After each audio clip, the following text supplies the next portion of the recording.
All right, I've been getting a lot of questions about mindset and mostly about the topic of ceilings. Now, the whole concept of ceilings is about if I'm number 2 wrestler in the state and I'm wrestling number 1 wrestler in the state, like there's a certain level of doubt and anxiety that comes with that, right?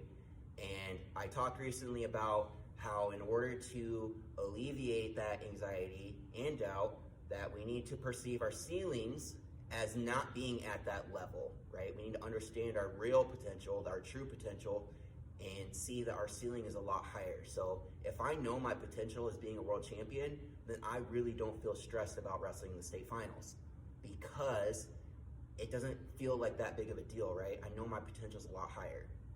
So that's really nice to say, and it's one of those things that like you can tell yourself, but it's really hard to actually like invest in it and believe in it.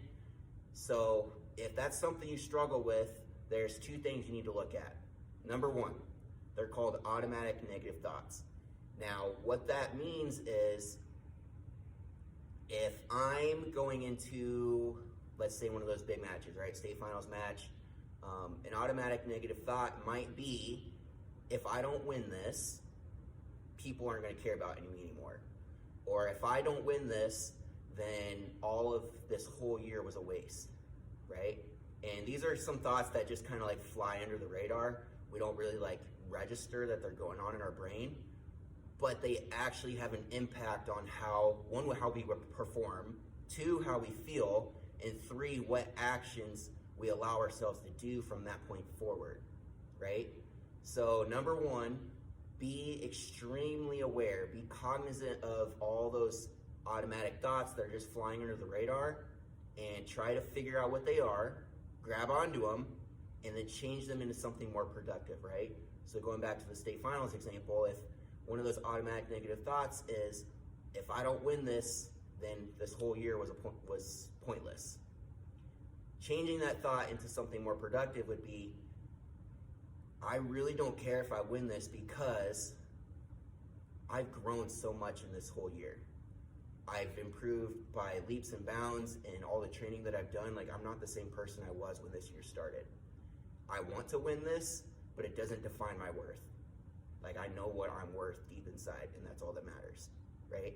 That's a lot more productive than pretty much putting your back against the wall, like, you better win this or else.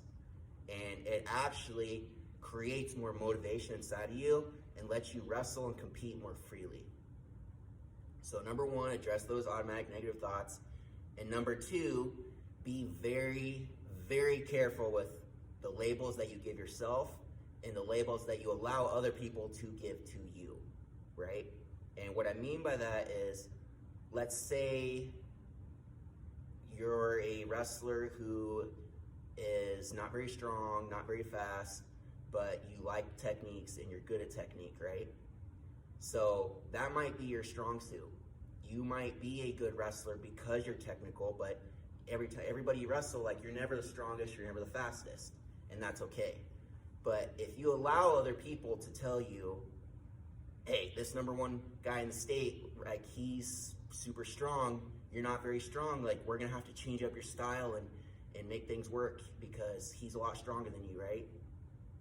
Well, one of the labels you might start telling yourself is, I'm not strong. I'm not strong, therefore, this guy has a better chance than I do. I'm not strong, therefore, this guy might beat me, right? Is that accurate? Not even in the slightest bit. And here's why. Because strength doesn't have an impact on who wins a match. It has no impact on the outcome. Any like true wrestler or any mixed martial arts or any martial arts in general, they will tell you that there's a lot more that goes into winning a fight than just about strength or speed or being technical. It's about leaning into your strengths and making all of your weaknesses up to a functional point.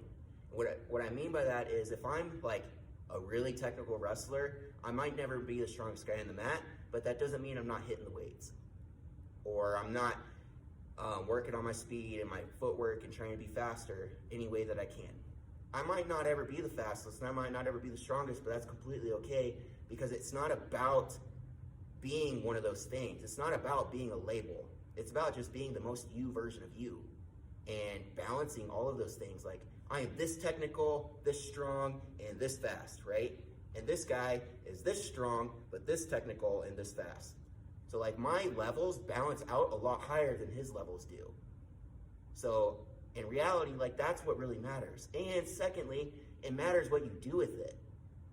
And you can't be the most you version of you if you put yourself into a box and be rigid and, okay, I'm a technical wrestler, so screw everything else. Like, I'm just leaning fully into technique.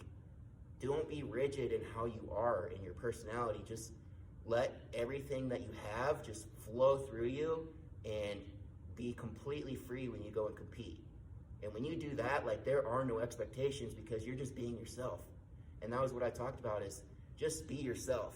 Understand your own potential, because in reality, like, your potential is so much higher than any actual tangible limit you can place on it, right? If I go be a state champion, okay, what's the next thing I can go do? Let's go be a national champ. I become a national champ. Okay, what's the next best thing I can go do? Let's go be a world champ. Okay, what's the next thing I can do? Let's go be an Olympic champ.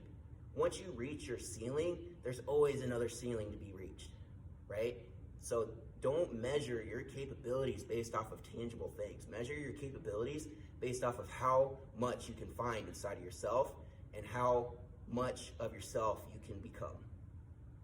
And that's really, I mean, that's a big philosophy talk, but that's really the biggest thing you can learn from wrestling, is how can you just be the most you version of you and then maximize that potential. So going back on the whole mindset thing, if you are feeling anxious and doubtful about your ceilings, really look at those two things. Really start to be aware of your automatic negative thoughts and be careful with your labels. Don't identify with anything other than just being you, and then figure out how to improve that and be more of you than you already are. And that's really all you can do. If there are any other mindset topics or concepts that you guys are struggling with and want some help on, leave me a comment, shoot me a message, let me know how I can help.